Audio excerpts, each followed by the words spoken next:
கட்டடத்தில் எங்கேயாச்சும் கசிவு இருந்தால் சொல்லுவாங்க. இன்னமும் புது வார்த்தையை கண்டுபிடிச்சிருக்கீங்க, கசிவு. நீங்கள் கேட்குறீங்களா கசிவு கசிவுன்னு? அந்த லீக்கேஜஸோட ரிப்போர்ட் எல்லாம் தலைவரோட டேபிள் முன்னாடி இருக்கு. பார்ட்டி ஃபென்ற ஒரே வாரத்தில் எல்லாம் எழுந்து போனீங்க. இப்போ அப்படி நடக்காது சார், இப்படி நடக்கவே நடக்காது.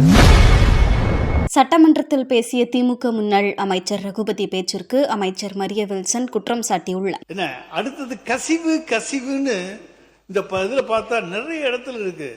கட்டடத்தில் எங்கேயாச்சும் கசிவு இருந்தால் சொல்லுவாங்க. இன்னமும் புது வார்த்தையை கண்டுபிடிச்சிருக்கீங்க, கசிவு. நாளை கசிவு நீர் குட்டைன்னு சொல்லித்தான் நாங்கள் கேள்விப்பட்டிருக்கோம். கசிவு என்கின்ற புதிய வார்த்தையை கொண்டு வந்திருக்கிற உங்களுக்கு என்னத்தை சொல்றதுன்னு சொல்ல முடியாது. அடுத்ததாக எந்த டெண்டரும் இன்னும் நீங்க வைக்கல. மாண்புமிகு நிதி அமைச்சர் இல்லை கசிவுக்கு விளக்கம் சொல்லிட்டேன், அவர் சொல்ல விரும்புகிறார்ல, சொல்லுங்க. மாண்புமிகு பேரவைத் தலைவர் அவர்களே, இப்போ இன்பிட்வீன் நான் சொல்லிக்கிட்டே இருக்கணும்னு பதில் நினச்சிங்கன்னா அது டைம் வளர்த்துக்கிட்டே போகும். அது ரொம்ப நேரம் ஆகிடும். அப்புறம் உங்களெழுதும் கன்க்ளூட் பண்ண முடியாது, மற்றவங்களும் பேச முடியாதுன்னு நினைக்கிறேன். நான் பேசணுன்னா கிட்டத்தட்ட ஹானரபிள் சீஃப் மினிஸ்டர்கிட்ட நான் கொடுத்த ஆவணங்களே அவர் மூலமாக பேச போகுது. கிட்டத்தட்ட ஆடிட்டிங் முடிஞ்சு ஒரு 3 துறைக்கான ஆடிட்டிங் முடிச்சிருக்கோம். நீங்கள் கேட்குறீங்களா கசிவு கசிவுன்னு? அந்த லீக்கேஜஸோட ரிப்போர்ட் எல்லாம் தலைவரோட டேபிள் முன்னாடி இருக்கு.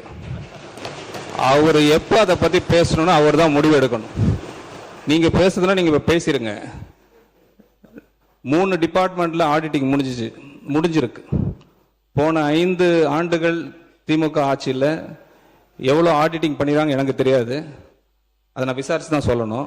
ஆனால் வந்த 60 நாட்களில் ஹானரபிள் சீஃப் மினிஸ்டர் அவர்கள் எங்களை கூப்பிட்டு நீங்கள் கேட்கக்கூடிய இந்த கேள்விகள் இந்த நேரத்தில் கண்டிப்பாக கேட்பீங்கன்னு அவர் முன்கூட்டியே கணிச்சு வச்சிருக்காருன்னு நினைக்கிறேன். அவர் எங்கள்கிட்ட கேட்டுட்டார். பிஃபோர் த அசம்பிளி கமெண்ட்ஸ் எனக்கு ரிப்போர்ட் வேணும்னு சொல்லியிருந்தாங்க.